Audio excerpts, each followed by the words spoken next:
Bismillahirrahmanirrahim. Assalamualaikum warahmatullahi wabarakatuh.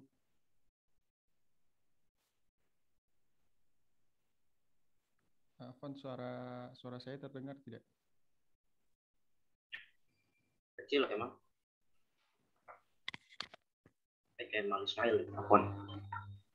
Segini masih kecil nggak, Sat? Masih mas, di saya masih gitu.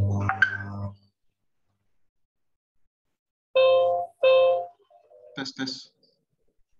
Ya.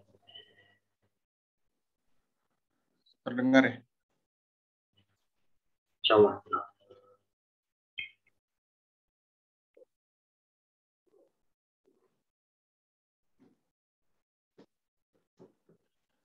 Bismillahirrahmanirrahim. Alhamdulillahirrabbilalamin. Wassalatu wassalamu ala asrafil anbiya'i wal mursalin wa ala alihi wa sahbihi ajma'in amma ba'du. Puji serta syukur mari kita panjatkan atas kehadirat Allah Subhanahu wa taala, karena atas rahmat dan karunia-Nya lah kita dapat berkumpul di sini dengan keadaan sehat walafiat. Salawat serta salam mari kita tujukan kepada Nabi Muhammad SAW beserta keluarga dan para sahabatnya hingga umatnya sampai akhir zaman kelak. Amin.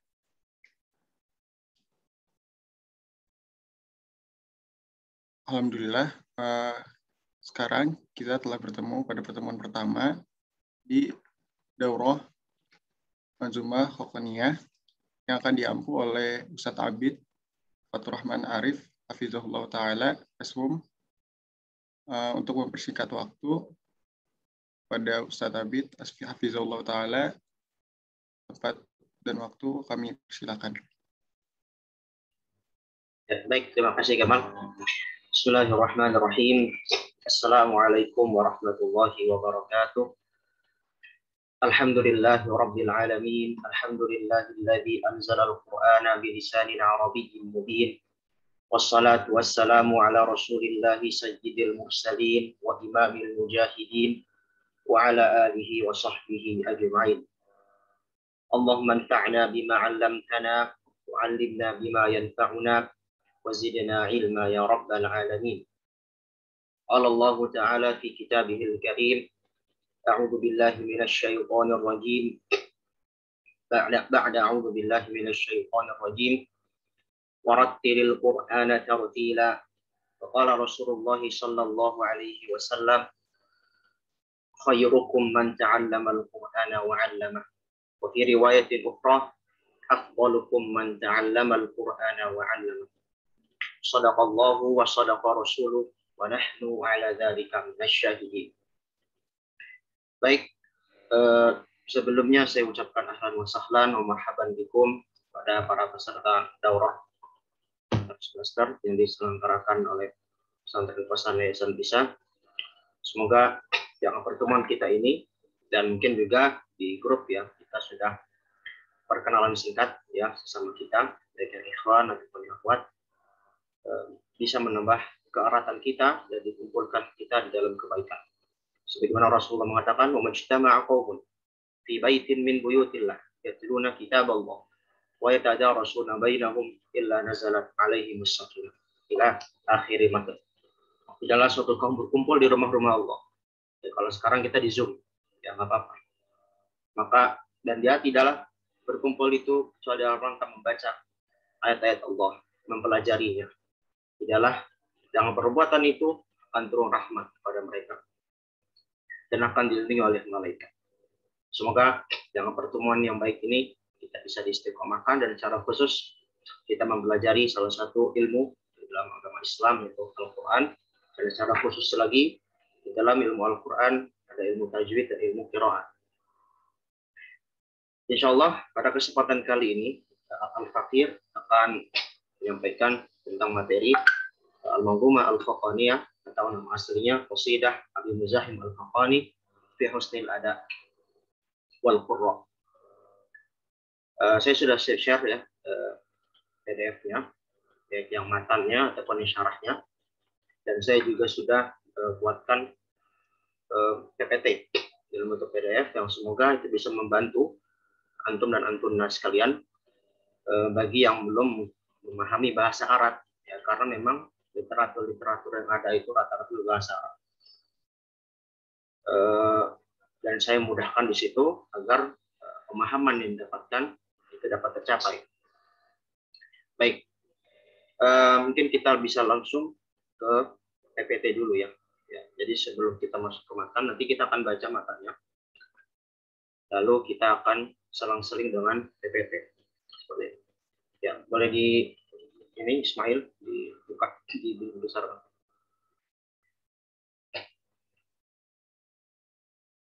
Di slideshow aja, diperbesar di slideshow. Begini. Ya, baik. Ketika kita membahas suatu kitab ya, atau suatu karya para ulama, biasanya kita ya akan diperkenalkan dulu siapa beliau, bagaimana kiprah beliau dalam keilmuan tersebut, dan apa faidah yang kita bisa ambil dari biografi tersebut. Ya, sebagai pepatah mengatakan tak kenal maka tak sayang. Ya, buku ini ya atau kitab ini ya dikarang oleh seorang imam ya, dan beliau termasuk dari generasi tabi'in ya, masuk generasi tabi'in ya, atau menjelang tabi'in menuju tabi'in. Nama asli beliau ya, nama lengkapnya adalah Abu Muzahim Musa bin Ubaidillah bin Yahya bin Khaqani al-Baghdadi al-Hambali. Kalau orang Arab biasanya mempunyai kebiasaan atau adat memberikan kunyah apa nama dengan Abu ataupun Ummu. Nama aslinya siapa? Musa bin Ubaidillah. Musa bin Ubaidillah. Lalu selain kunyah ya, biasanya orang Arab juga terbiasa memberikan nisbat. Ya, baik itu nisbat kepada kota, nisbat kepada kampungnya, nisbat kepada kakek-kakeknya atau keluarganya dan sebagainya. Beliau ini Musa bin Ubaidillah, beliau terkenal dengan nisbat Al-Khaqani. Al-Khaqani, dan ini menjadi nama yang masyhur bagi beliau. Ya. Al-Khaqani ini nisbat kepada daerah beliau ya, di daerah Baghdad. Al-Baghdad sekarang di Irak ya, masih dengan nama kota yang sama. Ya, Al-Hambali. Al-Baghdadi itu kota beliau, tempat beliau tinggal dari hidup sampai wafatnya, dan Al-Hambali beliau bermadzhab Hambali. Beliau Al-Imam Musa bin Ubaidillah Al-Khaqani ya, merupakan pengajar Al-Quran dan hadis di Baghdad. Jadi menurut literatur sejarah yang menerangkan biografi beliau ini adalah seorang qari. Nah, nanti kita akan bahas nih lebih rinci. Qari di dalam definisi ilmu tajwid dan ilmu qiraat itu tidak semudah yang kita bayangkan ya. Bukan hanya sekedar mendayu-dayu suaranya. Nanti kita akan bahas qari. Dan ini seorang qari ya, dan juga seorang muhaddits yang beliau termasuk muhaddits yang thiqah. Ya, riwayatnya diterima di kalangan ahli hadis di Baghdad. Dan beliau ini berasal dari keluarga terpandang ya. Imam Al-Khaqani ini berasal dari keluarga terpandang. Ya, kakek-kakeknya beliau itu merupakan pejabat di pemerintahan dinasti Abbasiyah. Dinasti Abbasiyah. Kakek-kakeknya, saudaranya termasuk para pejabat di pemerintahan ya dinasti Abbasiyah. Tapi beliau lebih memilih untuk zuhud. Beliau memilih untuk zuhud untuk bisa mendekat kepada Allah Subhanahu wa taala melalui jalan ibadah. Ya, walaupun memang kita tidak pungkiri ibadah tidak hanya sekedar baca Quran, ya, baca hadis, tidak. Tapi beliau memilih jalur ibadah keilmuan. Ya, seperti itu.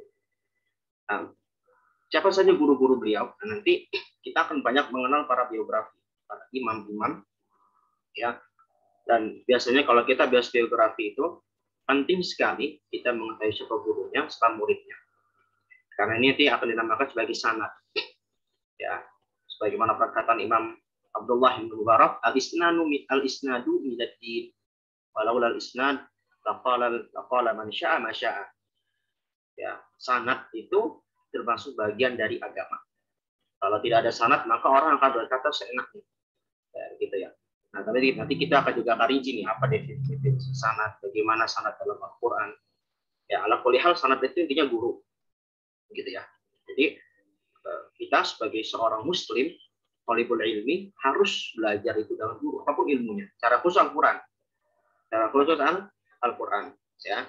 Karena Al-Qur'an tidak bisa hanya dibaca dalam mushaf toh. Atau antum hanya baca buku-buku tajwid ya. Sebagian antum dan antuna saya lihat kemarin dari perkenalannya ada yang sudah pernah belajar Tuhfatul Hafal, ada yang pernah belajar Jazariyah. Antum sudah belajar ini ya, itu belum cukup untuk bisa dikatakan sebagai seorang qari atau cukup untuk bisa membaca Al-Qur'an dengan benar. Ya. Akan dikatakan bisa berbaca Al-Qur'an dengan benar kalau antum berguru. Nah, guru-guru beliau siapa? Al-Hasan bin Abdul Wahhab, Muhammad bin Al-Faraj, Idris bin Abdul Karim, ya. Lalu Ahmad bin Yusuf At-Taghlabi, murid Imam Ibnu Taqwan. Nanti kita akan ketemu namanya Imam Ibnu Taqwan, merupakan salah satu perawi dari Imam Qura'us Sab'ah. Ya, perawi dari salah satu imam 7 qiraat. Muhammad bin Ismail At-Tirmidzi. Nah, ini At-Tirmidzi-nya justru gurunya Imam At-Tirmidzi di bidang hadis. Ya, bukan At-Tirmidzi yang mempunyai Sunan At-Tirmidzi. Abdullah bin Ahmad bin Hanbal. Nah, ini menjadi guru beliau dalam bidang hadis dan fikih. Itu anaknya Imam Ahmad bin Hanbal. Makanya beliau bermadzhab Hambali. Lalu murid-murid beliau siapa saja? Abu Bakar Asy-Syadza'i Al-Basri, Abul Faraj Asy-Syamdudi, Abu Bakar bin Syadan, Abu Bakar Al-Ajurri. Dan murid beliau yang paling terkenal adalah Abu Bakar Al-Ajurri. Ya, secara khusus nanti riwayat kitab Al-Khafaniyah ini akan melalui jalur murid beliau ini yang bernama Abu Bakar Al-Ajurri. Ya, Al-Ajurri juga punya kitab khusus yang bagus tentang akhlak hamalatil Quran. Nah, karya-karya beliau, ya beliau ini sebenarnya tidak banyak berkarya. Karena beliau banyak mengajar, ya, banyak berdakwah kepada manusia.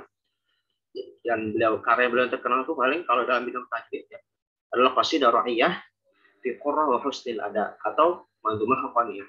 Nanti kita akan bahas lebih rinci kitab ini. Dan ini adalah kitab pertama di dunia yang membahas ilmu tajwid. Sebelum beliau belum ada kitab membahas ilmu tajwid seperti itu. Lalu ada qasidah mimiyah fil fuqaha, beberapa syair-syair ilmu. Baik, boleh next.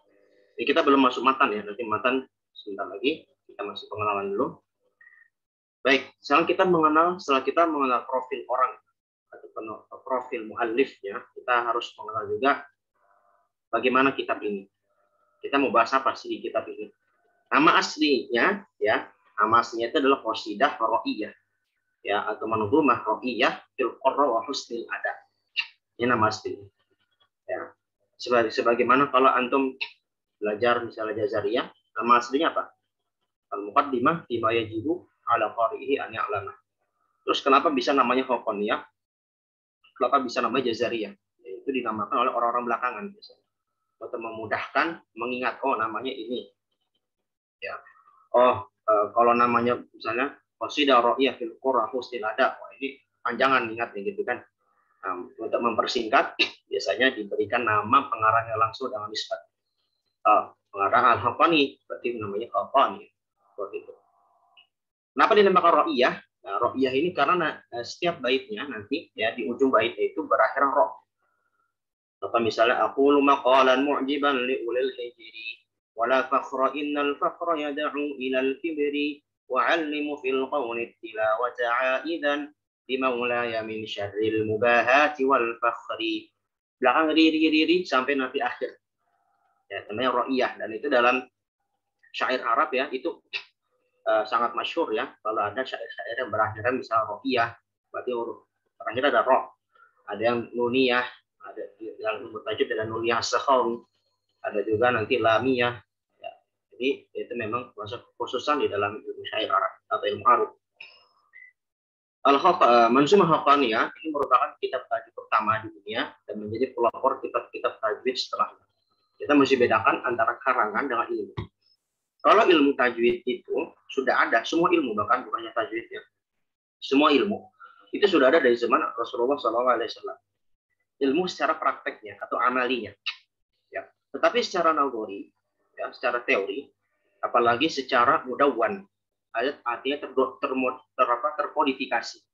Ya, misalnya, kenapa sekarang ada ilmu tajwid, ada ilmu hadis, ada ilmu fikih, ada ilmu akhlak, ada ilmu akidah?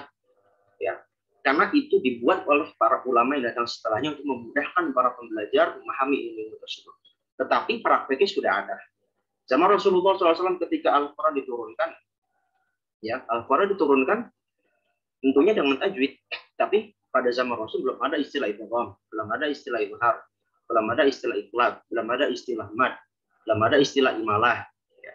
Ada istilah-istilah itu karena memang sudah ada prakteknya pada zaman Rasulullah dan para sahabatnya, pada ulama-ulama datang setelahnya, dimudahkanlah agar orang bagaimana nih bacaan seperti ini apa namanya, bacaan seperti ini apa namanya, dibuat ilmu khusus. Nah, ketika dibuat ilmu yang terkodifikasi, terkadang juga butuh buku, ya buku pedoman, yang dimana dalam pedoman buku itu memudahkan orang-orang yang datang setelahnya nanti memahami ilmu tersebut sehingga ilmu tersebut tidak hilang. Akan dibuatlah buku-buku. Nah, salah satu ilmu buku tajwid yang pertama di dunia, ya itu adalah Manzumah Haqqaniyah ini. Ya. Nah, Manzumah Haqqaniyah ini berbentuk nazom. Ya, tadi saya sudah sampaikan nazom itu syair. Kita kan sangat sering misalnya dengar istilah kasidahan, nazoman, syair. Ya, berjumlah 61 bait. Nah, bagi antum dan antumna yang mungkin sudah hafal Tuhfah Jazariyah ini lebih sedikit ya, lebih mudah gitu ya, kalau pengen dihafal. Ya, kalau Jazariyah kan 107 109. Tuhfah 60-an. Ini lebih sedikit sebentar. Nah, apa yang dia akan dibahas di Al-Haqqaniyah ini? Pertama tentang adab belajar Al-Quran. Tapi ini adabnya secara umum ya. Jadi muqaddimah nanti bagaimana An-Nazim itu penulis ini akan menasihatkan kita beberapa hal yang berkaitan dengan adab dalam mempelajari Al-Quran. Lalu kita akan membahas tentang periwayatan Al-Quran. Dan nanti ini akan membahas tentang masalah ijazah.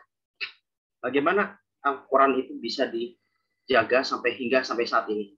Kenapa bisa banyak sanad-sanad Al-Quran bertebaran hingga saat ini. Apakah penting periwayatan Al-Quran? Apakah sanad itu penting di dalam ilmu Al-Quran? Itu akan dibahas.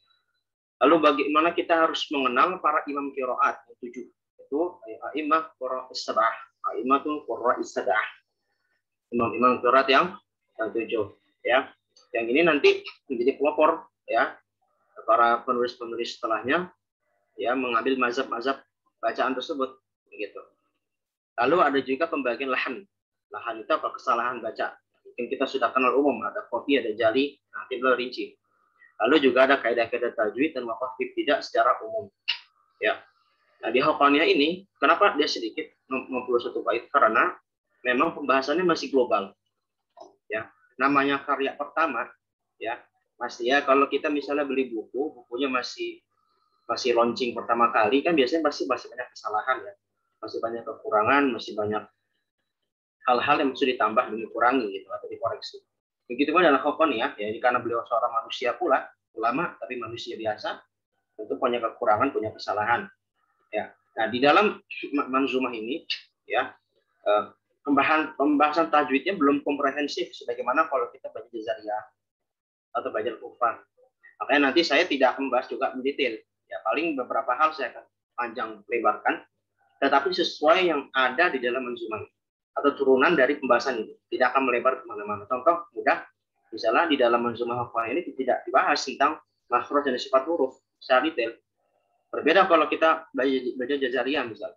Jazariyah, makhrarijul huruf bab sendiri, sifatul huruf sifat sendiri, ya bab sendiri. Ya, nanti bab hukum-hukum tajwid bab sendiri banyak. Begitu. Tapi kalau di Haqqaniyah ini masih global. Begitu. Nah, makanya pelajaran ini cocok sebenarnya buat tambahan ya, suplemen tambahan. Adapun muqarrar ya pedoman utama dalam belajar ilmu tajwid itu 2. Ya, Tuhfatul Atfal dan Jazariyah itu pedoman utama. Ya, jadi bukan Haqqaniyah, walaupun Haqqaniyah ini tambahan Haqqaniyah ini kitab tajwid pertama, tapi dia tidak menjadi muqarrar yang utama di dalam ilmu tajwid. Ya, seperti itu. Baik, boleh lanjut.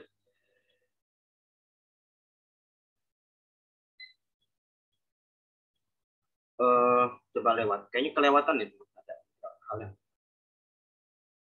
Coba terus, Ismail.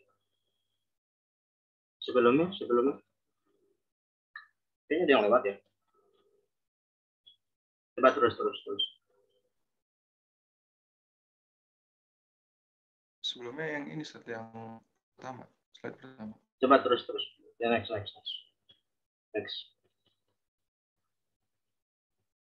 Terus, ini dia. Oh, mungkin tadi saya ketukar. Oke, ini dulu sebelumnya. sanad, yang bagian sanad. Oke. Dalam rangka mengikuti kebiasaan para ulama, ya. Para ulama itu biasanya kalau mereka membahas suatu kitab, mereka biasanya akan menjabarkan sanad mereka kepada penulis. Dan ini bukan dalam rangka riya, tapi dalam rangka untuk menjaga kelegalitasan ilmu yang dimiliki. Seperti dari sanad itu bukan berarti menjadi pemahaman antum. Sanad itu adalah spesialisasi atau keistimewaan yang Allah berikan dari kafahullah yu'tihi may yasha. Apa tujuan sanad? Sanad itu tujuannya untuk menjaga kemurnian naskah kalau dalam kitab, atau menjaga kemurnian riwayat dalam Quran ataupun hadis yang bersambung kepada penulisnya bagi kitab atau bersambung kepada Rasulullah atau Al-Quran dan hadis. Nah, sebagaimana para kebiasaan ulama yang mereka biasanya akan memberikan tahu sanad mereka terhadap kitab yang mereka bahas. Dan hukumnya ini alhamdulillah saya meriwayatkan dari 3 jalur, ya, dari Syekh Walid Al-Minisi secara ijazah ammah. Ijazah ammah itu artinya secara umum, tidak melalui proses sama dan kalau melalui proses qiraah. Dan juga Syekh Hamid Al-Bukhari beliau juga mengijazahkan kami secara ammah ketika khataman Sunan Abi Daud dan Sahih Bukhari. Satu lagi Al-Ustaz Al-Laili Al-Fadhili hafizahullah taala. Nah, mungkin saya sedikit jelaskan nextnya. Ini nushah Arabnya. Nah, mungkin saya mudahkan sedikit dari jalur yang berbahasa Indonesia. Sama saja. Boleh di next. Nah, mungkin saya sedikit jelaskan bagaimana sanad saya sampai ke Maulana Khatami.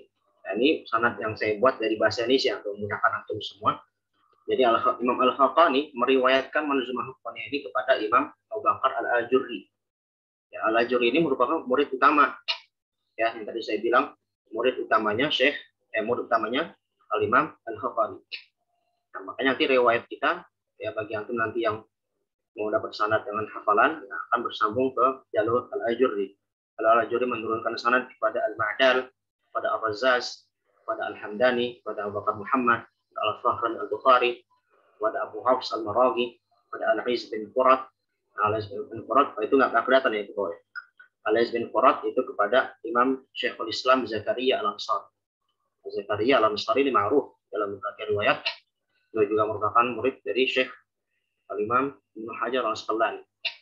Nah, karena nggak muat, saya bikin slide berikutnya. Coba di next lagi, Ismail. Nah, dari Imam Zakaria Al-Ansari, ya, nah itu bercabang, ya. Jadi Imam Zakaria Al-Ansari punya 3 murid itu. Ya, ada dari jalur Asyams Ramli, ada dari At-Tablawi, terus turun ke bawah, intinya begitu. Nah, uniknya nanti sanad saya ini nanti nyambung dari jalur Syekh Yasin Al-Fadani.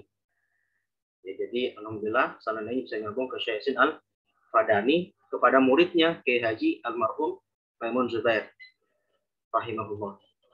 Tapi sanad ini itu nazil sebenarnya, agak rendah ya, rendah dalam artian terlalu banyak perawinya. Ya. Yang ali, yang sanad yang ali, yang lebih tinggi dalam periwayatannya dari jalur Syekh Walid Al-Minisi dan Syekh Hamid Al-Bukhari dari jalur Syekh Abdurrahman Alwi Al-Habsyi. Terus sampai Imam Zakaria Al-Ansari. Nanti bisa dibaca sendiri sanadnya. Intinya, alhamdulillah saya punya amanah ini, begitu ya, dan saya merupakan jazah ammah dan juga secara samani dan juga secara hafalan. Jadi saya menggabungkan 3 cara tahammul mengambil sanad. Dalam sanad hadis ataupun kitab, nanti kalau Quran beda lagi, nanti akan dibahas. Kalau sanad kitab atau sanad hadis itu ada 3 cara utama. Pertama dengan cara sama, mendengarkan. Jadi gurunya membacakan. Misalnya saya baca nih matan hafamnya, ya, saya bacakan, saya ijazahkan. Itu bisa dengan sama. Atau dengan cara qiraah, murid membacakan kepada gurunya. Lalu yang ketiga dengan cara ijazah. Ijazah itu artinya tanpa melalui sama ataupun melalui qiraah. Nah, itu legal ya di dalam ilmu hadis dan kitab seperti itu. Nah, saya menggabungkan 3 metode itu di dalam sanad manzumah hafalnya. Baik. Next, ada lagi nggak sih? Kayaknya udah ya. Oke, baik. Ini udah masuk kepada materi. Buka matan dulu kalau gitu, Ismail. Oke, itu prolog ya dari materi tentang manzumah hafalnya. Sekarang kita akan bacakan dulu matanya. Insya Allah kan ada 51 bait. Targetnya satu hari itu 5-10 bait, insya Allah. Baik. Katanya yang itu yang matan saja ya, bukan isyarat. Ya, saya bacakan dulu ya. Saya bacakan sambil menunggu. Bismillahirrahmanirrahim. Alhamdulillah wassalatu wassalamu ala Rasulillah. Qala al-Imam Abu Muzahim Musa bin Ubaidillah Al-Haqqani rahimahullah taala wa nafa'ana Allah bihi wa bi 'ulumihi wa bi 'ulumikum fid darain. Aqulu maqalan mu'jiban li ulil hijri wa la fakhra innal fakhra yad'u ila al-kibri wa 'allimu fil qawli tilawata 'aidan بمولاي من شر المباهات والفخر وأسأله عوني على ما نويته وحفظي في ديني إلى منتهى عمري وأسأله عني التجاوز في غد فما زال ذا عفو جميل وذا غفر أيا قارئ القرآن أحسن أداءه يضاعف لك الله الجزيل من الأجر فما كل من يتلو الكتاب يقيمه وما كل من في الناس يقرئهم مقري. Nah, segitu dulu coba. Baik, aku maqalan mu'jiban li ulul hijri. Ya, saya akan terjemahkan kalau ini nazam ya, syair itu saya akan terjemahkan secara global. Ya, menghemat waktu juga. Jadi saya akan terjemahkan secara global. Itu syarah itu Ismail. Yang matan saja yang paling awal itu dibaca. Bukan itu. Yang bagian awal pertama kali syarah. Oke. Aku maqalan mu'jiban li ulil hijri wala fakhra innal fakhra yad'u ila al-kibri. Kata Imam Al-Haqqani saya mengatakan suatu perkataan yang dalam perkataan ini dapat menakjubkan ya, atau dapat memberikan rasa takjub kepada orang yang memiliki akal. Ulil hijri, al-hijri ya di dalam syarahnya dibahas, al-hijri bermakna al-aql. Jadi kata beliau, saya akan berkata suatu perkataan yang dapat membuat takjub orang-orang yang berakal, atau kita bisa katakan orang yang berilmu. Wala fakhra innal fakhra yad'u ilal kibri. Ya, mana teksnya ini? Ya, coba sambil adminnya sambil jalan insyaallah. Wala fakhra innal fakhra yad'u ilal kibri. Dan saya membuat ini kata Imam Al-Haqqani tidak ada niatan untuk fakhr, berbangga. Karena sesungguhnya innal fakhra yad'u ilal kibri. Karena sesungguhnya fakhr ya, kesombongan, kebanggaan, berbangga-bangga yang negatif ya, itu mengajak kita kepada kesombongan.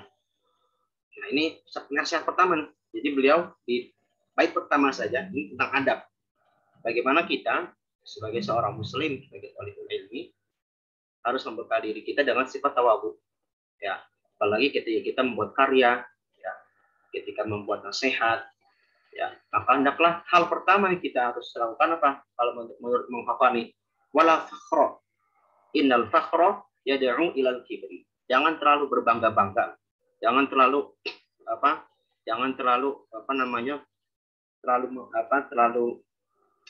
bahasa bangga diri ya. Bangga diri lah, karena bangga diri bisa mengarah kepada kesombongan. Ya, turun lagi Kemal, bagian bawah Kemal lagi. Ismail apa?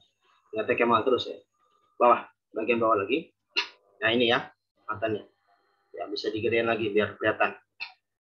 Nah, ini bait pertama ya. Aku maqalan mu'jiban li ulil hijri wala fakhra innal fakhra yad'u ilal kibri. Jadi nasihat pertama beliau apa? Hendaklah nih para pembelajar Al-Qur'an ya, khusus ilmu tajwid ya, karena kita bahas ilmu tajwid, jangan kita sombong. Ya, karena kesombongan itu sebagaimana kata Rasulullah SAW, la yadkhulul jannah man kana fi qalbihi mithqalu dzarratin min kibr. Rawahu Muslim. Tidak akan masuk surga di dalam hatinya ada kibr, kesombongan walaupun sebesar biji zarrah. Alhamdulillah min dzalik. Ya, al-kibr itu gimana?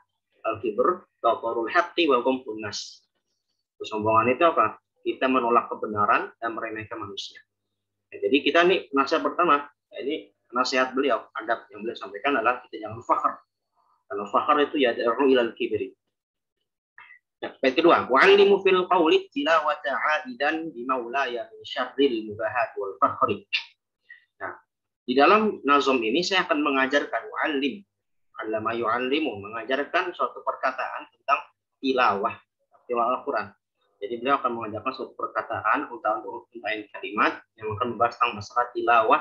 Aidan bi maulaya min syarril bahat fakhri. Yang dengan perkataanku ini, ya dengan kalimatku ini yang aku sampaikan di nazamku ini, aku bisa terhindar dari apa? Ya dari al-mubahah. Hampir sama, ya pamer, ya berbangga-bangga diri, ya atau kesombongan. Semata-mata tujuanku kata beliau untuk mengajak pada manusia kepada kebaikan. Ya, jadi beliau di bait kedua, ya beliau juga menegaskan kembali bahwasan tujuan beliau mengarang nazam ini ya adalah untuk mengajarkan tilawatul Quran. Was'aluhu auni ala ma nawaituhu wa hifdhi fi dini ila muntaha umri. Dan saya juga memohon kepada Allah Subhanahu wa taala agar Allah juga menolongku. Menolong apa? Nawaituhu. Menolong niatku. Dan juga wa hifdhi fi dini ila muntaha umri. Dan juga untuk menjaga agamaku sampai akhir hayat. Nah, ini juga bentuk tawadhu dari beliau, diajarkan pada beliau. Bahwasanya apa? Bait ketiga ini kalau faedah yang kita bisa dapatkan apa? Al-istiqamah. Al-istiqamah. Jadi kalau tadi misalnya ada pertama yang beliau ajarkan, kita jangan fakhr. Jangan fakhr, jangan mubahah. Jangan berbangga-bangga diri, jangan terlalu apa ya? Jangan bersombong-sombong diri karena kata akan mengantarkan pada kibar. Sombong juga sama ya. Jadi jangan sombong. Jadi kita kalau baca Al-Qur'an atau baca ilmu lain, maka hal pertama yang mesti dihindari adalah kita menghindari kesombongan. Yang kedua, kita mesti ikhlas dalam mengajar. Ya. Wa'allimu fil qawli tilawah ta'idan bi maulaya min syarri wahdil fahm. Ya, artinya ketika kita mengajar ya, seharusnya mau Al-Qur'an. Ya, ini buat saya pribadi juga ya. Karena saya sekarang yang sedang menjadi subjeknya. Maka kita mengajar ini untuk apa? Ya, untuk lillahi ta'ala gitu kan. Bukan untuk mencari followers, untuk mencari biar terkenal begitu, bukan. Semuanya itu harus karena Allah Subhanahu ta'ala. Innamal a'malu binniyat wa innamal likulli imrin ma nawa. Ya, ini buat pribadi saya. Allah musta'an ya. Jadi bagi antum yang sudah menjadi ustaz juga hendaklah di awal diri kita ketika kita mengajar sekecil apapun, sedasar apapun ilmu itu. Maka hal pertama yang mesti kita buatkan adalah untuk lillahi ta'ala, bukan untuk yang lain. Yang ketiga apa? Al-istiqamah. Ya, sebagaimana perkataan Al-Hafani di sini, ya as'aluhu auni ala ma nawaitu wa hifdhi fi dini ila muntaha. Karena tidak ada yang menjamin kita bisa mukmin sampai akhir hayat. Atau misalnya kita selama ini kalau mukmin terlalu jauh ya ke aspek akidah. Misalnya kita selama ini termasuk orang yang paling rajin baca Al-Qur'an.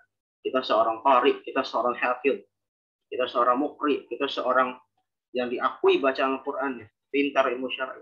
Tapi kan belum tentu itu akan bertahan sampai akhirat kita. Nah, makanya di bait ketiga ini Imam Khafani berdoa, wa as'aluhu auni ala ma nawaitu wa hifdhi fi dini ila muntaha umri. Ya Allah, jaga niat saya ini ya Allah. Jaga niat saya ini. Ya. Jaga niat saya, niat saya ini tetap ikhlas. Ngajar, belajar tetap ikhlas karamu ya Allah. Dan juga untuk menjaga diriku ya, agar istiqamah sampai akhir hayat. Kalau saya diberikan Engkau ya Allah, nikmat bisa baca Quran dengan baik, nikmat bisa belajar terus-menerus, nikmat bisa mengajar, nikmat bisa mempertahankan keimanan, maka jagalah ya Allah sampai ila muntaha umri, sampai akhir hidupku. Insya Allah. Jadi kita nanti kalau baca nazam ini sebenarnya doa. Kita renungi luar biasa, mana? Gitu ya. Was'aluhu 'anit tajawuz fi ghadin. Famazala da'afwin jamilin wa tawaffal. Dan juga saya memohon kepada Engkau ya Allah agar anit tajawuz fi ghadin, bahwasanya aku memohon kepada Engkau ya Allah agar aku diampuni tajawuz. Artinya saya diampuni dosa-dosa yang Engkau, diampuni dosa-dosa saya ya Allah ketika fi ghadin. Ghad itu artinya hari esok. Maksudnya hari esok itu hari kiamat. Ya. Jadi Imam Al-Khafani juga memohon kepada Allah Subhanahu wa taala agar beliau diampuni dosa-dosanya ketika di hari kiamat. Dan semoga ketika kita membaca ini pula, kita juga dikabulkan doa ini. Begitu. Beliau sudah meninggal, rahimahullah. Ya, semoga beliau mendapatkan apa yang beliau minta di nazam beliau. Maka bagaimana dengan kita sekarang? Semoga dalam mempelajari ini, ya, kita dalam rangka juga mencari tabarruk bis sholihin, ya. Kita mencari keberkahan dari orang-orang saleh, dari karya mereka, dari hal-hal lain. Kata beliau, saya memohon kepada Engkau ya Allah agar Engkau mengampuni saya pada hari esok, pada hari kiamat kelak. Famazala afwin jamilin wa taghfir. Karena sesungguhnya Engkau ya Allah, Engkau itu zat atau Engkau Tuhan yang selalu mengampuni hamba-Hambamu dan juga Maha mengasihi. Ada afwin jamil ya, maksudnya memaafkan, maaf yang baik ya. Artinya Allah akan memaafkan, akan maaf dengan tulus. Ya, tidak seperti kita kalau maafkan kadang-kadang masih ada nyimpan dendam segala macam. Wada ghafir juga mengampuni. Ya, ini muqaddimah. Jadi bait 1 bait 5 itu muqaddimah dan muqaddimahnya unik ya. Muqaddimah beliau ini mengandung adab, mutiara hikmah ya, sekaligus doa gitu ya. Ya kalau kita baca Jazariyah Tufah, doanya kan nggak sampai segini ya.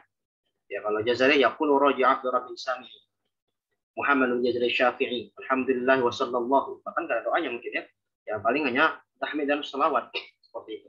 Nah, tapi beliau uniknya di Manzumah Hafal ini 5 bait ini beliau justru muqaddimahnya dengan doa.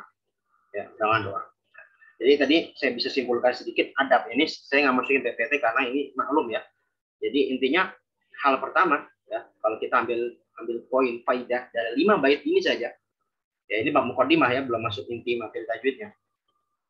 Ketika kita mempelajari Al-Qur'an secara khusus ya, maka pertama yang kita mesti perbaiki adabnya adalah kita menjaga dari kesombongan.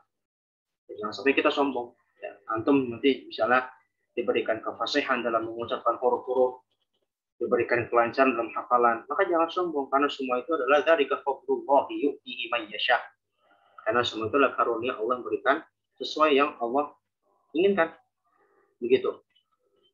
Lalu yang kedua, kita hendaklah niat mengikhlaskan niat kita dalam belajar, dalam mengajar, dalam menulis karya seperti itu. Sedasar apapun, seremeh apapun karena kita, insya Allah Allah akan berikan balasan itu telah baik dunia maupun di akhirat. Ya, khairun nas infaqahum linnas. Ya, manusia paling baik itu paling manfaat bagi orang lain. Bayangkan ini manzumah beliau ini sudah berapa tahun? Ya, sudah 1000 tahun tapi masih dipakai. Artinya berkah pada beliau ini. Seperti itu. Ketiga, berkah karena apa? Karena niatnya. Karena tulus karena Allah. Ketiga adalah kita istiqomah.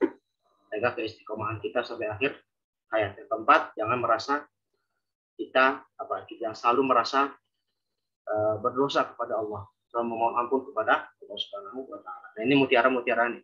Hikmah ya, tentang adab yang sampai ke ini. Nah, sekarang kita masuk ke materi inti. Bait ke-6. Bait ke-5 pun. Ayaqari al-Qur'ani ahsin ada'ahu. Yudha'if lakallahu al-jazila minal ajri. Fama kullu man yatlul kitaba yuqimuhu. Yudha'if lakallahu al-jazila minal ajri. Fama kullu man yatlul kitaba yuqimuhu. Fama kullu man fin nasi yuqri'uhum muqri. Wa inna lana akhudha al-qira'ati sunnatun 'anil awwalina al-muqri'ina dhawi istatri. فللسبعة القراء حق على الورى لقرائهم قرآن ربهم الوتر فبالحرمين ابن كثير ونافع وبالبصرة ابن العلاء أبو عمرو وبالشام عبد الله وهو بن عامر وعاصم الكوفي وهو أبو بكر وحمزة أيضا والكسائي بعده أخو الحلق بالقرآن والنحو والشعر. Kalau kita bisa saya sampai sini. Kalau enggak nanti kita bagi 2 sampai 1. Nah, bait ke-6 ya. Bait ke-6, bait ke-5 apa? Bait ke-5, bait ke-11. Ini membahas tentang urgensi tilawah. Ya, bagaimana tilawah Al-Qur'an yang baik dan juga membahas tentang masalah para imam qiraat. Termasuk kita akan membahas tentang masalah seputar periwayatan Al-Qur'an. Tentang ijazah, tentang sanad dan segala macam. Nah, rincinya kita akan buka ke PPT lagi. Ya, silakan. Nah, ini nanti terjemahannya sekaligus di PPT. Kata Imam Al-Haqqani, ayaqari al-Qur'ani ahsin ada'ah. Ayaqari al-Qur'ani ahsin ada'ah. Wabaik lakallahul jazila minal ajri. Ya. Sebelumnya, urgensi tilawah yang baik. Baik. Bagaimana urgensi tilawah yang baik? Kata beliau, ayaqari al-Qur'ani ahsin ada'ah. Wahai para pembaca Al-Qur'an, ahsin ada'ah. Perbaikilah ada Dalam istilah ilmu tajwid dan ilmu qiraat artinya praktek. Praktek tilawah itu namanya ada. Adanya bukan dalam bahasa kita ya, ada.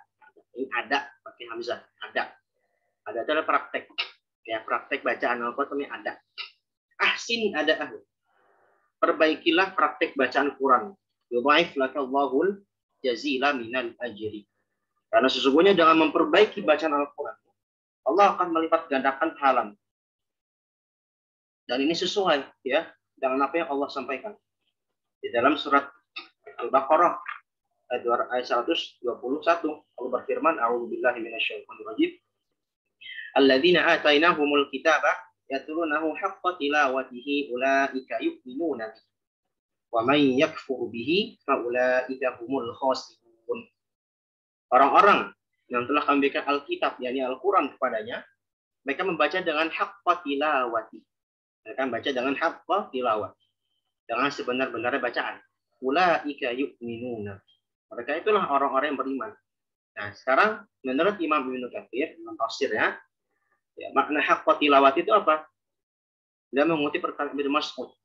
Ibnu Mas'ud berkata, "Walladzi nafsi biyadi."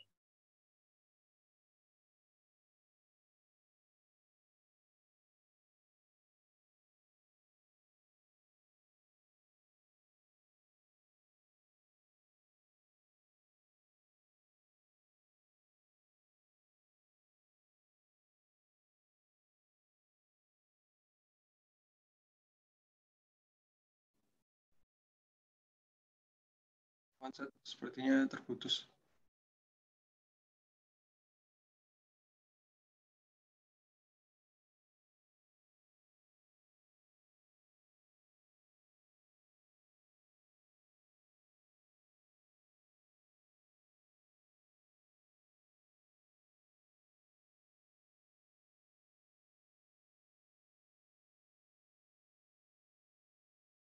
Alhamdulillah, sepertinya Ustadz Abid terputus dari room Zoom. Assalamualaikum. Afwan ya Allah. Afwan. Ada permasalahan tadi. Sudah jelas saudara saya? Sudah, jelas. Afwan ya. Baik, saya lanjutkan. Imam Ibnu Katsir menyampaikan asar dari Ibnu Mas'ud ya, tentang mana haqqa tilawati. Kata beliau apa? Walladzi nafsi biyadi. Inna haqqa tilawatihi an yahilla halalahu wa yahrumu haramah.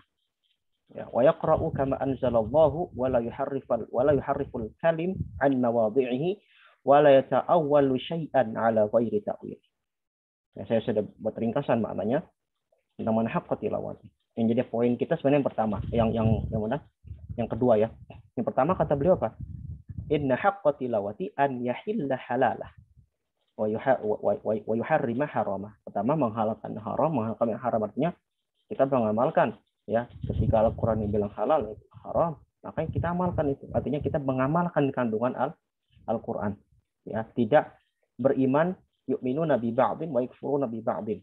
Ya, begitu maksudnya. Jadi kita mesti iman semua pada Al-Quran totalitas, bukan setengah-setengah.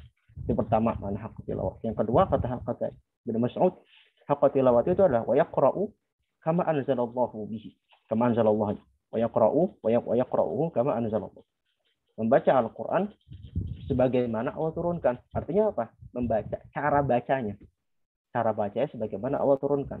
Malaikat Jibril menurunkan Al-Quran kepada Nabi Muhammad SAW itu tidak seperti membaca kalam Arab sebagaimana biasanya. Ya.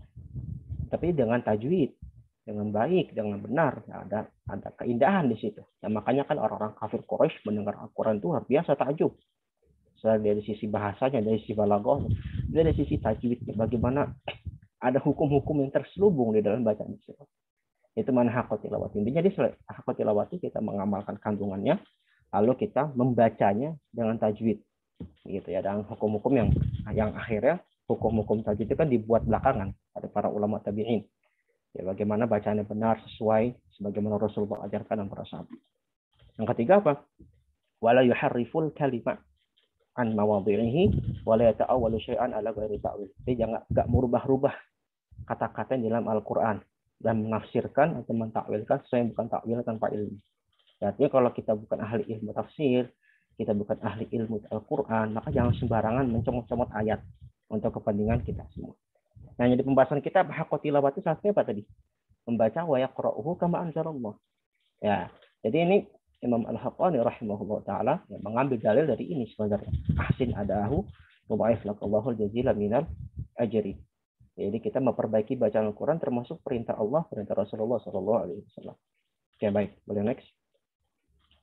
Nah, selain itu juga organisasi talawah yang baik juga, ya mungkin kita sudah banyak juga yang mendengar ya istilah atau hadis ya yang sering kita dengarkan.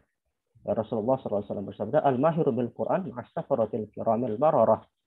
Walladzi yaqra'ul Quran wa yatata'ta fihi wa 'alaihi syaqqun lahu ajran." Rawahu Bukhari Muslim. Kalau orang yang tilawahnya baik, ya membaca Al-Quran dengan baik dan benar, maka dia akan mendapatkan pahala apa? Akan bersama malaikat kelak yang terhormat ya di surga. Tapi kalau orang membaca dengan terbata-bata, ya maka dia akan mendapatkan dua pahala. Karena dia terkadang membaca suatu ayat, itu suatu huruf kalau terbata-bata, pasti akan mengulang-ulang.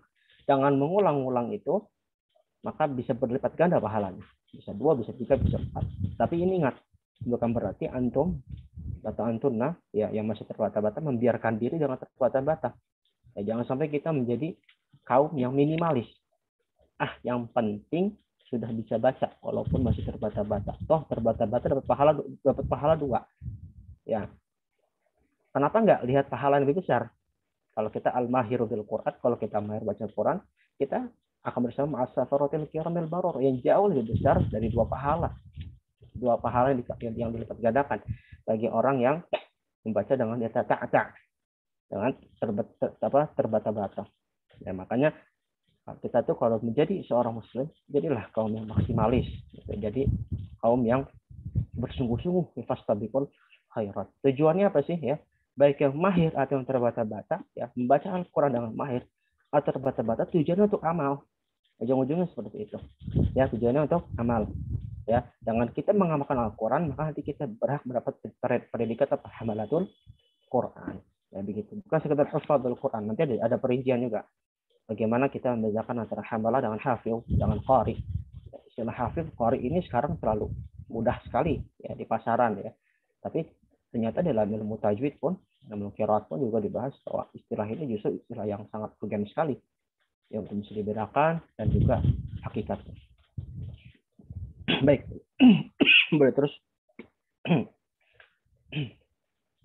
Ini udah tadi. Saya mungkin terbalik ya. Maafkan saya terbalik masang PPT-nya. Terus. Oke. Kata beliau bait berikutnya, fama kullu man yatlul kitaba yuqimuhu wa ma kullu man fin nasi yuqri'uhum muqri. Kenapa Imam Al-Haqqani sampai bilang ahsin ada'ahu? Perbaikilah cara bacamu, baca Al-Quran. Kenapa? Fama kullu man yatlul kitaba yuqimuhu. Karena nggak semua orang baca Al-Quran itu nggak menegakkan itu. Ya kan? Tadi kan saya sudah bilang, makanya salah satu ciri haqqa tilawah itu adalah kita ya wa yaqra'uhu kama anzalallah. Begitu. Jadi mohon maaf, kalau misalnya antum sudah paham ya, pandai mengaji tafsirnya, rajin untuk menelaah maknanya, itu bagus. Ya, memang itu tujuan Al-Quran diturunkan. Tetapi kalau antum mengabaikan cara membaca Al-Quran, ya, mengabaikan belajar ilmu tajwid, ya, mengabaikan hal-hal yang berkaitan dengan ilmu bahasa Arab, karena penting juga kita misalnya mempelajari Al-Quran tanpa dengan bahasa Arab, maka itu nanti akan sering terjatuh pada lahan. Ya, karena makanya selain kita belajar tajwid, kita belajar bahasa Arab, minimal nahwu dasar, sorof dasar, sehingga kita itu baca Al-Quran kita punya basic. Oh, ternyata kalam di dalam ayat ini kalau dengan kaidah bahasa Arab tidak cocok. Bagaimana kalam di dalam kaidah bahasa Arab? Yang penting juga seperti itu. Nah, makanya kalau kita belum membaca Al-Quran dengan tajwid, maka kita belum dikatakan sebagai haqqa tilawah tadi. Walaupun antum paham maknanya, antum mengamalkan dalam kesehariannya, seperti itu. Makanya kita ini jangan mempertentangkan antara kebaikan. Ya, sekarang ini karena suka sekali mempertentangkan kebaikan. Ya, jadi misal, udahlah, yang penting belajar tafsir aja, belajar makna saja. Kan itu tujuan utama dengan Al-Quran. Tajwidnya biasa aja lah, nggak usah pelajarin atau setengah-setengah. Ini kurang tepat seperti ini. Karena justru Allah memerintahkan semuanya. Haqqa tilawah tadi kan maknanya dijalankan, hukum-hukum tajwid dijalankan, tidak sembarangan dalam mentafsirkan. Seperti itu. Ya, atau sebaliknya, udah belajar tajwid aja, yang penting bacanya bagus, yang penting suaranya enak didengar, pengamalannya gampang, nanti bisa ngikut. Enggak, sama, mesti belajar tafsir juga, mana juga. Jadi dua hal itu jangan dipertentangkan. Kita jangan suka mempertentangkan antara kebaikan. Ya semuanya baik, gitu ya, semuanya baik, belajar tajwid, belajar tafsir, belajar qiraat, belajar bahasa Arab, semuanya baik. Mesti kita baca semua. Ya, tergantung nanti kita memang mau fokus di mana, itu terserah kita. Tapi jangan sampai ada kata meremehkan. Itu yang menjadi bahaya. Baik.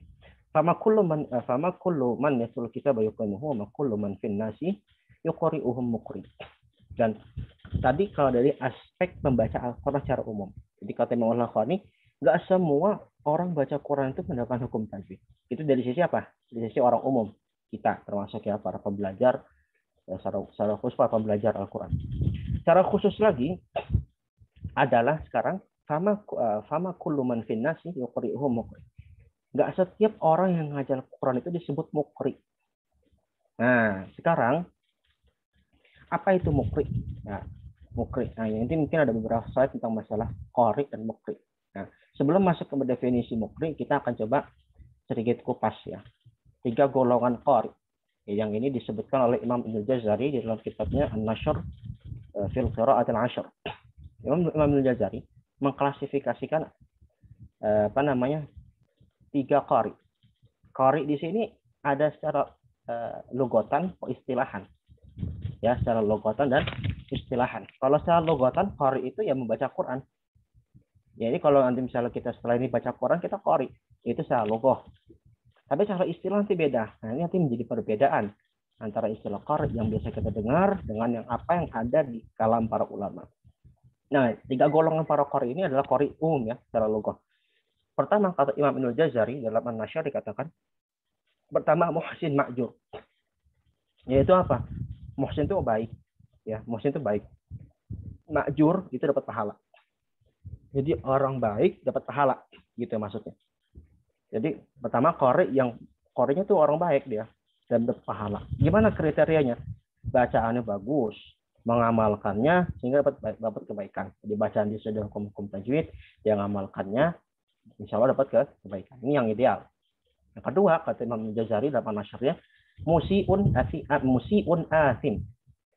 Musiun asimun. Musi itu artinya orang yang berdosa. Ya, orang yang berdosa, asim. Musi itu orang yang salah ya, Afwan. Musi itu orang yang salah, asim berdosa. Jadi udah salah, dosa lagi. Ya, parah gitu ya. Jadi dia udah salah, dosa lagi. Ya kan? Gimana dikatakan musi asim? Orang ini dia ini sebenarnya bisa baca Quran dengan baik, punya ilmunya, jadi kan dia punya dasar-dasar lah bagaimana membaca Al-Quran dengan baik, punya. Tetapi dia menyengaja dalam mursama ta'ani. Ya, jadi dia seharusnya misal al-alamin ain dibaca dengan hamzah, misal al-alamin dengan ain seharusnya dibaca dengan hamzah al-alam. Tujuannya memang sengaja yang merusak bacaan Quran. Nah, maka dia termasuk golongan yang salah lagi berdosa. Apalagi kalau dia sudah punya ilmu, maka dia dosanya berkali-kali lipat. Ya, karena apa? Karena kalau kita punya ilmu dan mengamalkan kayak orang-orang Yahudi, ghairil maghdubi alaihim itu, yang dimurkai, yang taquluna ma la taf'alun, ya, kosong nyaring bunyinya. Antum udah punya ilmu tentang tajwid, kenapa enggak ente amalkan di dalam baca Quran? Nah, itu dosa kali lipat. Atau musi asim ini orang yang enggan untuk belajar dan mengamalkan sehingga berdosa. Jadi dia memang dari awal tuh udah males. Nah, ini hati-hati nih buat kita. Nah, jadi jangan sampai ya, bukan hanya musi asim ini bukan sekedar orang yang punya ilmu terus nggak ngamalin, tapi orang memang dari awal udah malas nggak mau belajar, itu juga masih berdosa. Kalau dia nggak bisa, kalau dia nggak mau belajar dan tentunya nggak bisa ngamalin nanti. Ya buat apa? Malas lah belajar ilmu ini, malas belajar ilmu. Nah, ini kalau bisa ya, untuk ilmu syar'i itu kita jangan ada kata malas. Semua ilmu ya, tidak terkecuali. Jangan kadang-kadang malas gitu. Belajar bahasa Arab, belajar tajwid, belajar hadis, belajar fikih, semuanya. Ya, tapi terkadang yang paling sering kena itu ilmu tajwid sama bahasa Arab. Yang kadang-kadang suka dianggap sebelah mata, kadang-kadang ya. Saya nggak bilang semuanya, kadang-kadang. Nah, hati-hati kalau kita sudah ada image malas. Ya, udah ada framing malas gitu kan, nggak mau belajar ya, nggak mau belajar, pengen ngamalin gitu kan. Maka itu masuk yang berdosa, musiun asimun. Begitu ya. Nah, ini kita mesti hati-hati. Yang ketiga, musiun ma'jur. Nah, dia orang salah nih. Tapi dia ma'jur dapat pahala. Itu bisa. Nah, dia ada dua kemungkinan. Pertama, dia memang belum dapat petunjuk untuk belajar. Contoh misalnya kita ada satu tempat atau kampung yang memang nggak ada guru Quran sama sekali. Sehingga orang-orang sana nggak bisa baca Quran dengan benar. Baca Iqra aja nggak bisa misalnya. Baca huruf Quran aja nggak bisa, buta sama sekali. Nggak bisa bedakan ba sama ta misalnya. Nggak bisa bedakan ain sama ghain misalnya. Karena nggak ada guru sama sekali di sana. Susah. Maka orang ini salah. Tapi dia dapat pahala. Karena memang kondisinya seperti itu. Kondisi yang diberikan udzur dalam syar'i. Ya. Atau golongan kedua, orang yang memang sudah berusaha memperbaiki. Jadi dia dalam tahap belajar. Ya kayak kita seperti inilah. Dalam tahap belajar, misalkan kita kadang-kadang kalau sedang talaki dengan guru, pasti kadang-kadang ada aja yang salah. Begitu kan. Maka kalau ada yang salah seperti ini, masih salah saja. Ya, tanpa disengaja. Nah ini, tanpa disengaja, maka itu dimaafkan. Tapi ingat, ya, golongan ketiga ini, ya, catatan penting. Walaupun dia misalnya belum dapat petunjuk untuk dapat belajar atau dalam tahap belajar, terus dia mesti berusaha untuk bisa memperbaiki itu terus sampai akhir hayat. Ya, kalau dia masih membiarkan itu saja terjadi, maka dia jangan naik kategori kemusiun asim itu. Ya, karena dia membiarkan keadaan itu. Jadi poin ketiga ini bukan berarti dibiarkan saja, harusnya digenjot. Kalau dia misalnya tinggal di daerah yang nggak ada pengajar, dia mesti hijrah. Gitu, mesti hijrah. Karena syariat hijrah itu datang ya untuk menjadikan kita lebih baik, gitu ya. Jadi musiun ma'jur ini walaupun tadi seperti itu kondisinya, dia mesti berusaha. Kuncinya seperti itu, baru berusaha.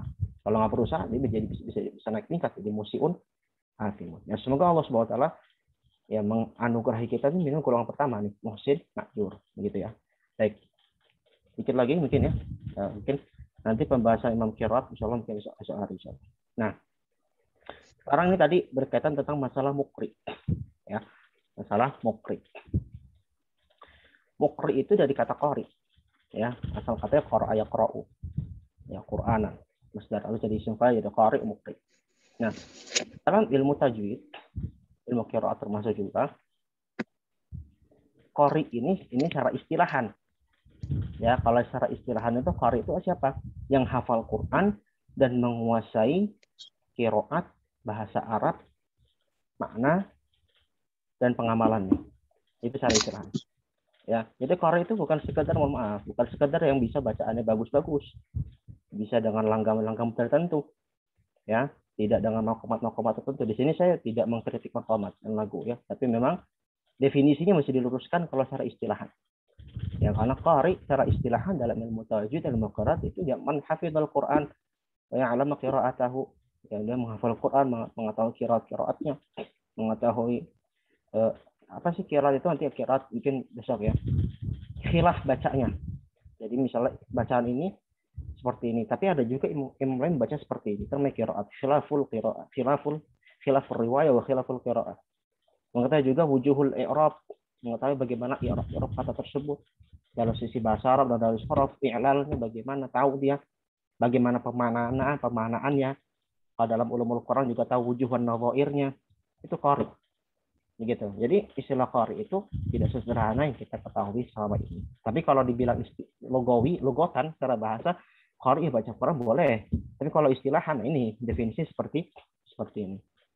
Nah, 3 tingkatan ini ya, ini banyak para ulama ya yang mungkin yang banyak yang mengklasifikasi. Jadi tokohnya juga saya nggak sebut satu persatu ya. Contohnya Al-Allamah Ali Ad-Dabba', ya, Al-Allamah Ali Ad-Dabba'. Beliau salah satu ahli qiraat dari Mesir, ya. Kontemporer, bukan zaman klasik. Beliau membagi 3 tingkatan para qari. Yang pertama apa? Mubtadi, pakai hamzah ya, bukan mubtadi'.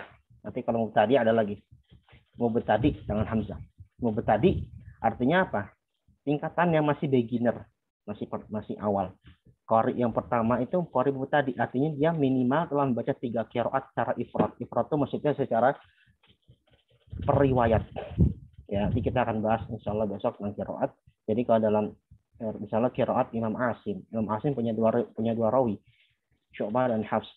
Nah, seorang seseorang yang masih dalam tahap mubtadi, minimal dia sudah membaca riwayat Syu'bah dengan sendiri, ifrad namanya, membaca riwayat Hafs dengan sendiri. Nanti baca qiraah Nafi', baca Warsh sendiri, baca Qalun sendiri. Itu namanya mubtadi. Jadi minimal dia baca 3 qiraat. Itu masih mubtadi. Nah, kalau mubtadi saja sepertinya bagaimana dengan kita? Saya pun juga belum bisa disebut sebagai mubtadi. Ya kalau secara istilahan ya. Karena minimal 3. Selama ini kan kita hanya 1, ya, Hafs saja bacanya. Ya, belum kita ke Syu'bah, belum ke Ibnu Katsir dan seterusnya. Yang ketiga muntahi. Yaitu apa? Yang telah membaca minimal 4 sampai 5 qiraat yang masyhur. Jadi naik tingkat. Muntahi itu yang sudah pertengahan. Ya, jadi sudah baca 4 sampai 5, bukan 3 lagi. Yang ketiga adalah muqri. Nah, tadi yang ini disampaikan oleh Imam Al-Haqqani. Wa ma kullu man fin nasi yuqri'uhum muqri. Gak setiap para pengajar Quran itu bisa disebut muqri. Kenapa? Karena muqri itu maknanya sudah pakar. Pakar terhadap teori dan praktek berbagai qiraat dan mendapat ini yang paling membedakan, dan mendapat ijazah sanad untuk dirinya dan juga pengajaran. Istilahnya ijazatul qiraah wal iqra. Ini muqri. Jadi, kalau kita sudah mengajar Al-Qur'an, kita tidak serta-merta, ya ini nasihat, ini makna dari bait tadi ya. Tidak serta-merta ketika kita mengajar Al-Qur'an kita dinamakan muqri. Ya, karena muqri itu maknanya seperti ini, pakar, sudah pakar. Antum sudah tahu teorinya benar, prakteknya juga benar ya. Bukannya sekedar teori, prakteknya nggak benar, atau sebaliknya prakteknya benar, teorinya nggak bisa. Enggak, teori praktek. Ya, apalagi kalau dalam ilmu tajwid, ilmu qiraat, aspek praktek itu 90%. Ya, 80-90%. Prakteknya benar, teori benar. Itu juga dia tahu juga bahasa Arab tentunya. Tahu juga makna-maknanya. Dan juga dapat ijazah. Nah, ini yang membedakan nanti para muqri dengan para pengajar Quran umum. Kalau pengajar Quran umum ya kita jangan sebut muqri. Namanya mudarris atau muallim atau ustadz atau syekh, cukup. Ya, tapi kalau kita sebut dengan istilah muqri, ya dengan istilah muqri, nah itu belum tentu semua orang bisa mendapatkan predikat ini. Seperti itu. Ya, mungkin sampai sini dulu, nanti insyaallah esok hari kita akan lanjutkan tentang, karena tadi sudah sedikit membahas masalah ijazah. Bagaimana kita bisa menjadi seorang muqri? Memang bagaimana kriteria ijazah Al-Qur'an itu? Sehingga kita nanti bisa kelak bisa mendapat predikat muqri, ya insyaallah kita akan bahas hari karena waktu sudah cukup. Mungkin sampai sini dulu pembahasan saya. Kalau ada pertanyaan silakan. Dari chat dulu ya. Silakan Ismail boleh di moderatori. Mungkin 2-3 pertanyaan boleh. Baik, jazakumullah khairan Ustaz. Baik, untuk para penanya bisa langsung on mic atau tuliskan pertanyaannya. Mungkin ini udah ada satu pertanyaan Ustaz dari Akhti Noval di Kairo. Saya memiliki kelainan dalam rojul huruf, khususnya huruf ro. Bahkan beberapa masyayikh saya di Mesir sampai kewalahan untuk memperbaiki saya. Saya cadel dan tidak bisa mengucapkan huruf ro dengan baik dan benar. Apakah saya termasuk orang yang terbata-bata? Saya berusaha untuk memperbaikinya.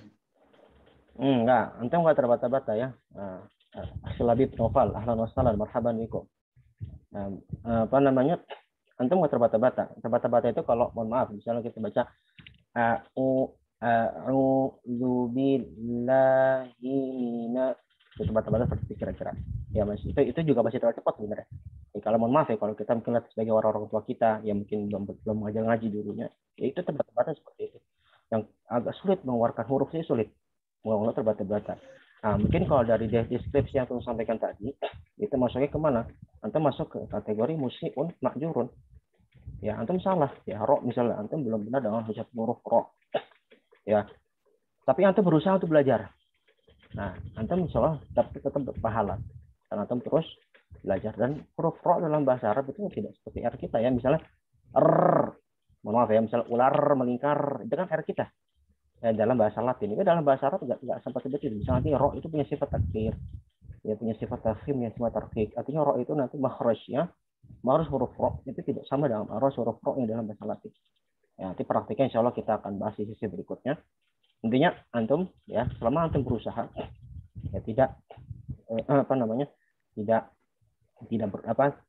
tidak mengapa. Antum tetap salah musik pun walakin ma'jurun. Jadi antum berpahala insya Allah. Bismillah. Baik. Dari Haidar Basalam. Musiun tadi salah. Orang yang salah. musiun ya. Ya, itu orang yang salah. Musi bentuk isim fa'il. Ya. Baik, Ustaz. Ada pertanyaan lagi dari Terkait sanad, nah, Hijaidudin. ini udah mulai ada pembuka ya. Sanad itu intinya itu nanti dibutuhkan bagi para mukri.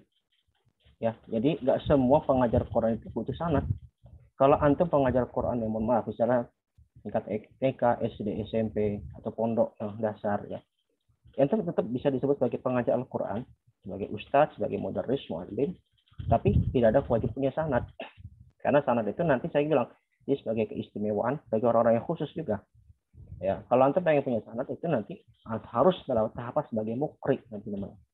Ya, menjadi mukri. Karena kalau sanad diwajibkan ya bagi setiap pengajar Quran akan sulit dan akan sedikit nanti akan jadi justru akan menjadi mudarat ya. Misalnya dia yang ngajar Quran, dia minimal bisa mengajarkan sesuai dengan apa yang diajarkan gurunya. Dia bisa ngajarin abata fajahaho misalnya, ngajarin huruf hijaiyah, bisa ngajarin iqra, bisa ngajarin, itu sudah cukup, itu sudah kebaikan. Gitu ya. Ada sanad itu tingkat lanjutan. Ya. Tingkat lanjutan. Jadi intinya tidak wajib secara umum gitu ya. Diwajibkan bagi mungkin orang-orang yang pengen jadi mukri ya atau pengen mengijazahkan kembali. Penting. Jadi kalau antum pengajar Quran pengen mengijazahkan Al-Quran kepada orang lain, ya antum mesti punya sanad. Nggak bisa kan antum pengen mengijazahkan sesuatu tapi nggak punya ijazahnya, atau antum pengen memberi sesuatu tapi antum nggak punya sesuatu tersebut. Ya itu suatu kekeliruan. Gitu. Jadi itu bukan syarat utama. Syarat utamanya adalah apa? Adalah antum bisa memahami pemahamannya. Makanya misalnya ada ilmu diroyah, ada ilmu riwayah. Diroyah itu pemahaman substansinya. Itu paling penting. Diroyah itu paling penting. Ya, orang-orang awam, orang-orang umum itu butuh bukan sanad sebenarnya. Butuhnya apa? Pemahamannya.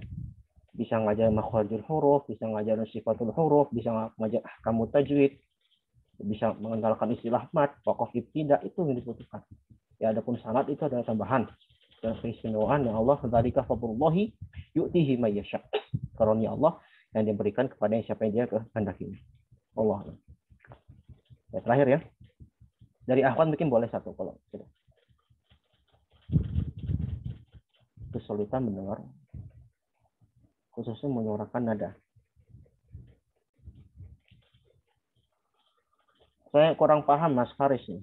Mungkin boleh on speaker mungkin kalau pengen jelas, saya kurang paham pertanyaan nanti. Fadol, Mas Faris bisa on mic. Maksudnya apa itu? On speaker. Assalamualaikum. Assalamualaikum warahmatullahi wabarakatuh.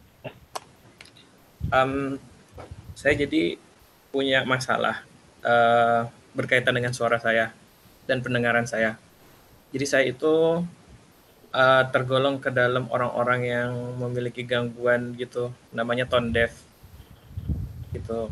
Jadi saya itu mengalami kesulitan kayak apa ya, menirukan suara nada gitu. Kayak saya sebenarnya kayak suka mendengar gitu ya, kori-kori gitu, baca Al-Quran. Tapi ketika saya dengar, kayaknya tuh berbeda sama yang didengar sama orang lain. Terus ketika saya coba mengikutinya gitu, itu tuh kayaknya beda jauh gitu dari suara yang aslinya gitu. Ada nggak? Jadi pertanyaannya itu adalah apakah di ilmu qiraat itu ada cara untuk mempelajarinya, bahkan mempelajari membaca Al-Quran yang bagus, bahkan untuk orang yang punya kesulitan seperti saya. Udah itu ada nggak ya, apakah pernah ada riwayat gitu, seseorang yang mengalami kesulitan yang mungkin mirip dengan saya gitu, tapi dia berhasil memperbaikinya lah gitu. Baik, ya saya paham. Ya, begini ya. Kita ini wajibnya itu adalah bagaimana perkataan Imam Al-Jazari wal akhdhu bit tajwidi hatmun lazimu man lam yujawwidil Qur'ana asim. Yang wajib bagi kita ketika membaca Al-Quran itu kita membaca dengan tajwid. Membaca dengan tajwid itu bukan berarti harus pakai lagu. Itu mesti dihamkan ya. Jadi kalau antum baca misalnya Bismillahirrahmanirrahim, Alhamdulillahi Rabbil Alamin, Ar-Rahmanirrahim, dengan standar tanpa lagu yang mungkin mengikuti kode tertentu, itu tidak masalah. Itu bukan suatu aib, ya. Antum misalnya tahu Syekh Dr. Aiman Rosyidi Suwaid, akar qiraat dari negeri Syam, ya, yang tinggal di Jeddah di Arab Saudi. Beliau kalau baca Quran seperti itu, standar, nggak ada lagu sama sekali. Artinya memang lagu itu bukan standar, bukan syarat utama untuk membaca Al-Quran. Itu hanya pelengkap saja. Mau pakai lagu ahlan wa sahlan, nggak pakai lagu juga mafi muskilah, nggak ada masalah, begitu ya. Jadi kalau antum merasa kesulitan mengikuti lagu Korea tertentu, itu nggak harus dipermasalahkan. Yang dipermasalahkan kalau misalnya antum nggak bisa pakai tajwid atau kesulitan mengucapkan huruf tertentu atau huruf-huruf sifat-sifat huruf tertentu atau hukum-hukum tadi tertentu, itu baru dipermasalahkan, antum belajar terus, begitu. Jadi kalau untuk lagu ya tidak masalah bagi antum, begitu ya. Kalau riwayat walau saya nggak tahu ada riwayat seperti itu. Ya maksudnya itu mungkin antum jangan tanya dari riwayat Quran, tanya dari dokter, ya, tanya dari ya orang-orang yang ahli kesehatan. Ada nggak orang yang apa tadi istilahnya orang paham istilahnya, tanya orang yang ahli kesehatan. Ada nggak orang yang tondif seperti itu. Kalau dari Quran jangan tanya ke ahli qiraat karena nggak ada hubungannya, begitu ya. Tapi intinya antum nggak ada masalah gitu ya. Antum nggak bisa lagu ini lagu itu, nggak ada masalah. Nggak ada tuntutan mesti ikutin lagu Syekh Misyari, ikutin lagu Syekh Sudais, nggak. Pakai suara antum saja. Yang penting jangan tajwid, seperti itu ya. Baik. Wah, nanya lagi nih, udah lebih ya. Oke. Untuk pertanyaan Mas Faris terakhir, tidak ya itu hadis malam yatagon nabil Quran falaisa minna. Itu maksudnya lam yatagon nabil Quran bukan berarti lagu maksudnya dengan tajwid ujung-ujungnya. Ya, dalam tafsirnya seperti itu. Tafsir hadis itu bukan berarti lagu, mohon maaf ya, mungkin lagu-lagu yang sekarang dibikin maqamat. Ya, bukan itu cuma tujuannya. Ya, maksudnya malam yatagon nabil Quran ai la yaqra bitajwid. Itu tafsirnya. Ya, jadi kita mesti lihat dari tafsir para ulama. Maksudnya nggak melakukan Quran itu berarti nggak membaca Al-Quran dengan indah dan hukum-hukum tajwid, begitu. Karena kita dengan baca dengan hukum tajwid pun udah indah kan? Misalnya tadi kita baca Bismillahirrahmanirrahim. Alif lam mim. Beda kalau kita baca Bismillahirrahmanirrahim. Alif lam mim. Dzalikal kitabul la raiba fihi lil muttaqin. Beda kan? Ya, yang pertama sudah itu sudah bagus, itu sudah yatagon nabil Quran, sudah sudah termasuk kategori melakukan Al-Quran, seperti itu ya. Baik, cukup ya, sudah lebih. Mungkin itu saja mungkin saya sampaikan, maaf jika ada kekurangan, mungkin maaf juga agak lebih ya. Mungkin di sesi akhirnya sebagai tadi diumumkan, bagi yang mau cicil hafalan silakan ini raise hand di namanya yang itu yang nggak mas. Jadi setelah hafal ini nggak wajib ya, bagian mau saja ya. Sanad itu juga opsional, bukan kewajiban ya. Saya sampaikan bukan kewajiban. Yang mau silakan, yang nggak mau juga nggak apa-apa gitu ya. Yang mau setoran nyicil silakan, saya tunggu sampai 5:30. Silakan raise hand, yang tidak boleh langsung keluar begitu ya. Kita tetap dengan doa kafarah dulu. Subhanakallahumma bihamdika asyhadu an la ilaha illa anta astaghfiruka wa atubu ilaik. Itu rekaman. Jazakumullah khair Ustaz.